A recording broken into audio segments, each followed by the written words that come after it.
Bom, pessoal, então vamos lá. O que que eu preparei aqui para esse vídeo?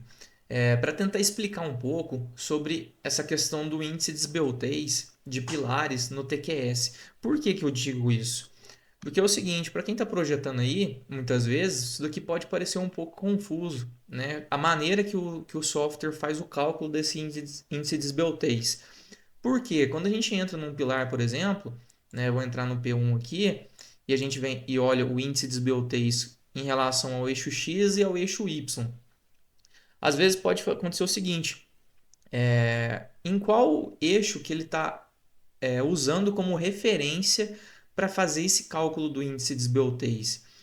Porque isso aqui pode parecer simples, mas quando você tem uma estrutura maior, com muitos pilares, isso daqui acaba virando, de certa forma, uma confusão na hora de entender qual que é o lado do eixo que ele está considerando do pilar, se é com relação ao eixo global do modelador ou se é um eixo local do próprio pilar, né? Então, muitas vezes eu fiquei bem assim confuso com relação a isso, tá? Então, aqui, para ficar bem simples, vocês vão aplicar esse mesmo conceito no projeto de vocês para conseguir entender. Então, eu fiz um exemplo muito simples aqui, tá? Então, o que que eu fiz? Lancei um pé direito de 3 metros de altura, né? Então, se a gente olhar aqui no tridimensional, né, como que está essa estrutura? Tá aqui, ó, com o pé direito, né, daqui até na ponta do topo do pilar com 3 metros de altura, tá? E lancei uma laje, que aqui no caso não interessa muito para a gente isso, mas lancei o P1 e o P2 com a maior inércia voltada aqui para o eixo Y, né? E o P3 e o P4 com a maior inércia voltada para o eixo X, mas o eixo X e Y do que eu estou querendo dizer? Do modelador, né? Então imaginem que aqui, ó, né, vamos imaginar aí de maneira fictícia que aqui, ó, é o eixo Y e aqui, ó, é o eixo X. Tá. A dúvida que surge muitas vezes é o seguinte: quando a gente vai analisar o índice de esbeltez do P1, tá? O que ele considera como índice de esbeltez no eixo X com relação ao eixo do modelador que está aqui? Ou se, por exemplo, se eu entrar aqui no P1, né, e aplicar aqui uma seção, que aqui no caso ele traz como B1 e H1, mas no B1 eu aplicar 14 e o H1 como 30, tá? Então aqui está coincidindo, né, na mesma posição que está o nosso eixo do AutoCAD, porque aqui a gente não girou o pilar, tá? Então aqui, ó, o 14 que é aquele B1 e o H1 que é 30, beleza. Só que aqui no P3, o que que eu fiz? Eu deitei ele, só que eu deitei dando um giro. Eu vim aqui e coloquei um ângulo de inserção de 90. Mas aqui na seção dele, ele continua com B1 de 14 e o H1 de 30. Ou seja, a gente só girou o pilar. Então, o eixo local desse pilar, o X agora está onde? Está aqui na vertical. Beleza? E o eixo Y está aqui na horizontal. Opa, será que na hora que eu for analisar o índice de esbeltez X desse P3, esse índice no eixo X é com relação ao eixo local do P3 ou é com relação ao X global aqui do modelador estrutural, tá? E o P4, qual que foi a única diferença do P3 para o P4? Eu lancei ele sem dar o giro, né? Sem ângulo de inserção como zero e troquei aqui as medidas. Ó. Coloquei o B1 agora como se fosse o X local do P4 como 30 e a altura dele como sendo Y de 14. E aí eu não precisei girar e inserir ele aqui, tá? E aí, né, de certa forma, o eixo X do pilar, tá, está coincidindo com o eixo X do modelador. Mas será que isso tem alguma diferença ou não? Então, para isso, né, eu mandei o software fazer o processamento aqui com os esforços e armaduras. Então, para a gente não perder tempo, que eu já fiz isso. Tá? Então, ele calculou tudo, as armaduras, os esforços para a gente, as deformações. E aqui eu vou em pilares e vou aqui em relatório, né? Quando a gente entra aqui em relatório, tem o relatório do P1, P2, P3 e P4. Perceba o seguinte, o P1 ele traz aqui como sendo o lambda x como 68 e o lambda y como 33. tá? Se a gente pega o P2, a mesma coisa, porque os dois foram lançados da mesma maneira, tá? Agora, será que vai dar diferença entre o P3 e o P4? Porque o P3, lembra que a gente só pegou o P1, copiou ele e só aplicou o giro na seção do pilar, né? E o P3 não, o P4 não, a gente alterou entre o H a altura e o B dele, a gente fez alteração sem aplicar ângulo de giro para inserir ele. Será que o lambda x do P3 inverte com o lambda y é o mesmo que, né, o lambda x do P3 é igual ao lambda y do P4? Porque se a gente inseriu de maneira inversa, tá? A gente imagina que seria o inverso também o lambda. Se a gente vier no lambda aqui do P3, olhem o seguinte, o lambda x está dando 71 e o lambda do P4 está dando 71, só que no lambda x também. Ou seja, o TQS ele não faz essa análise com relação propriamente ao eixo, tanto do modelador quanto ao eixo do pilar. O que ele faz? Tá? Eis a questão. Ele pega sempre a menor medida do pilar e coloca aqui, ó. Então, aqui na própria seção, perceba o seguinte: no P1 ele está falando que é 14 por 30, no P2 14 por 30, P3 14 por 30 e o P4 14 por 30. Tá? Então, ele sempre pega a menor dimensão do pilar e coloca como sendo o eixo X dele. Tá? Então, independe se você aplicar, girar ele ou não, se esse eixo do pilar vai estar girando ou não, ele entende que o eixo X do pilar é sempre a menor dimensão. Tá? Então, é essa a grande sacada na hora de entender o que ele considera como o eixo X e o eixo Y do pilar. Sempre a menor dimensão como sendo o eixo X. Beleza? Então, é por isso que estão todos aqui ó, com 14. Porque se fosse analisar, se fosse o B, o eixo X, tá? O B que eu estou falando, essa medida na hora de inserir o pilar aqui, ó. O modelador que está aberto já, né? Vamos abrir aqui. Então, aqui ó, no P4, que a gente alterou essa medida, tá vendo aqui ó, que o B, que é essa cota aqui na horizontal, que seria o eixo X do pilar, tá? Então, esse pilar teria que ser 30 por 14 na hora de... Se ele fizesse essa análise por eixo, né? Esse pilar teria que ser descrito aqui ó, como 30 por 14. E não, ele sempre pega a menor dimensão e coloca como a medida da frente. Beleza? Bom, e como que a gente pode entender os valores, né, trazendo como um extra para esse vídeo, como que a gente entende esses valores que que o TQS chegou para índice de SBOTs?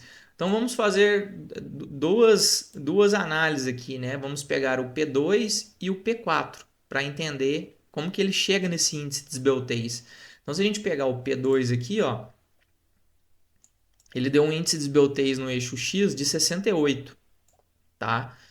E qual que é o índice de SBOTs no eixo X? Como ele sempre entende que o eixo X é a menor dimensão do pilar, então o eixo X é aqui, né?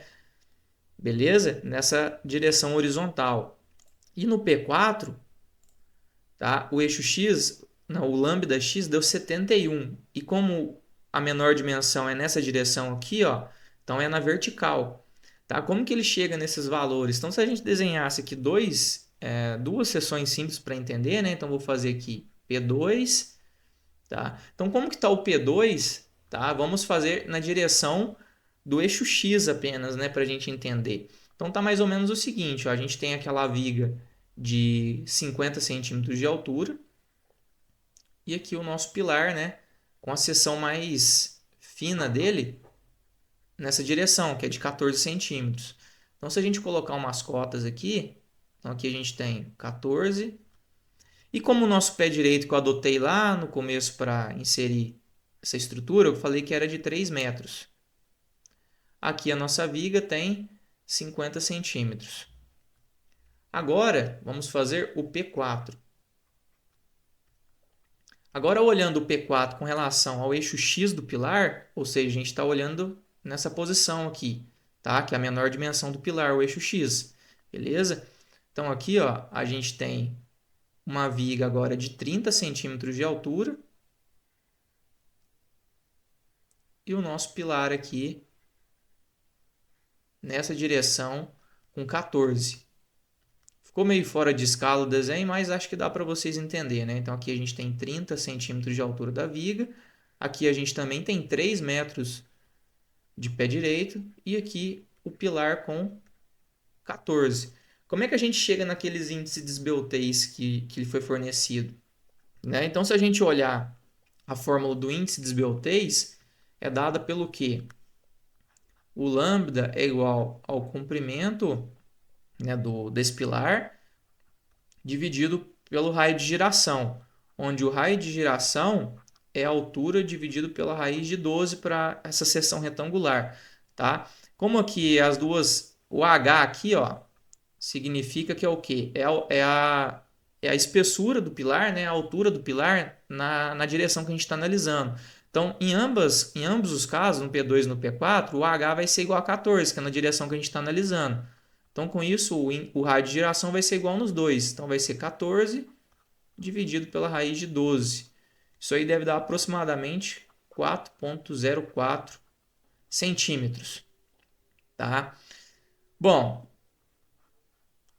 para a gente calcular o índice de BOT, a gente precisa desse comprimento aqui, LE, né? Que segundo aqui a 6118, tá? Então, se a gente olhar no item 15.16, né, na análise de estruturas de nós fixos, a gente tem aqui ó, que o comprimento equivalente LE é o menor valor dentro dessas duas análises aqui, ó, entre o L0 mais H ou o L. Então, é menor entre as duas análises, onde o L0 é a distância entre as faces internas dos elementos, tá?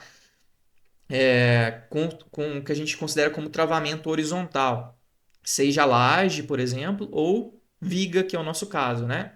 E o H é a altura da seção transversal do pilar que a gente está analisando, nesse caso, 14 centímetros no nosso caso, né? E o L é a distância, né, que seria o outro fator, é a distância entre os eixos dos elementos estruturais, né, que esse pilar está travado. Do eixo, por exemplo, da viga superior ao eixo da viga inferior ou da laje, se for a laje que está fazendo esse travamento.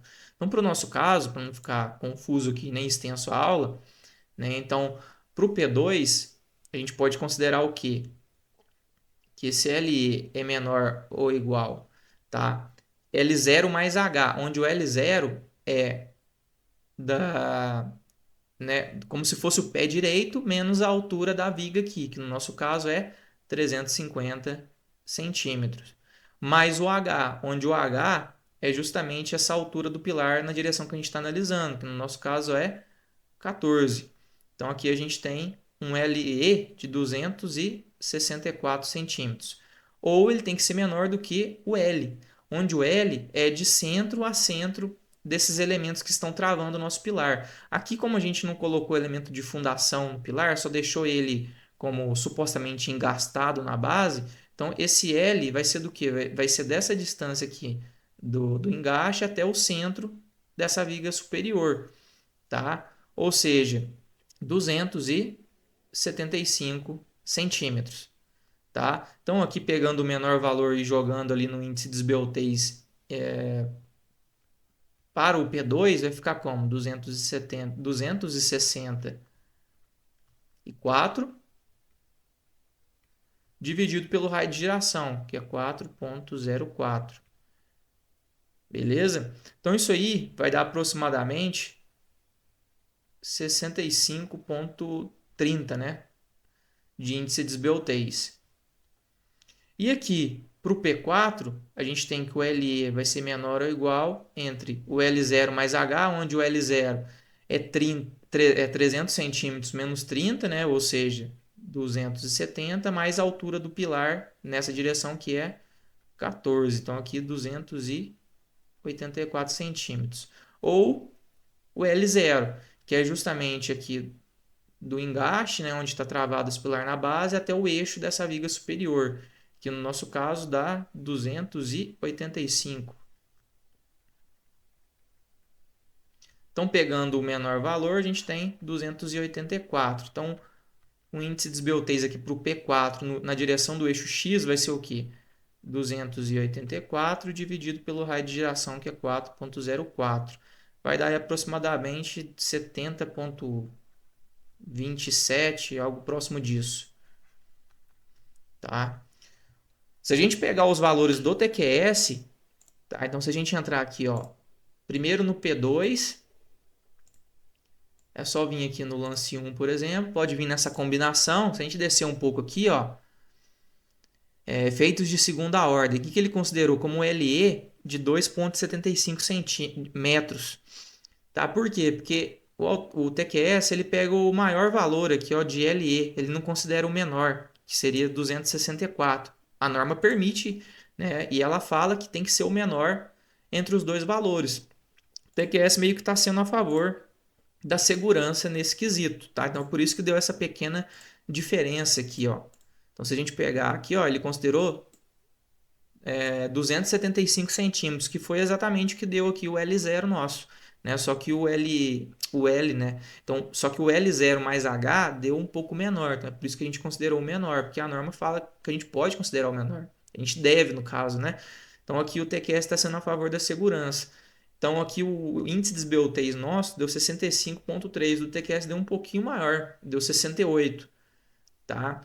Já em torno do pilar ali P4, então se a gente olhar aqui no TQS P4, lance 1, essa combinação, ele considerou aqui, ó, como LE 285 centímetros, que no nosso caso foi exatamente aquele valor que deu 1 centímetro a mais, né? Como o nosso L0 mais H deu 284, a gente considerou o menor, tá? Então o índice de desbeltez aqui na direção do eixo X do P4 deu 70,27, já o do TQS deu 70,52.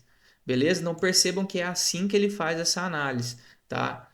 Tanto para o índice de desbeltez, tá? Quanto também para o sentido, a direção que ele está considerando com esse índice de desbeltez. Beleza? Se você gostou desse vídeo e ajudou, deixe o seu comentário, deixe o seu like para estar né, nos ajudando aí a trazer mais vídeos como este.